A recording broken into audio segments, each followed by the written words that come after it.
មីណានេះមីមីមីមីម៉ាស់មីម៉ាស់មីម៉ាស់មីមី短い長い何ですか短い考えています足長いよ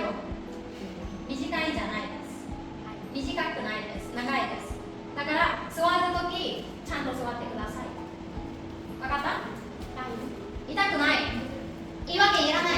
はいさあ皆さんこっち向いてくださいมือมาเลยนะมือมาเลยអញ្ចឹងសម្រាប់ការគឺសរសេរបានប្រាប់ហើយណា皆さんទីទៀតសរសេរនឹងងប់ហើយណាយល់អត់ទីទៀតសរសេរមកណាសរសេរនឹងសួរនេះទាំងអស់គ្នាប៉ុន្តែមុននឹងសរសេរលុបសរសេរទាំងសួរ皆さんណាមុននេះ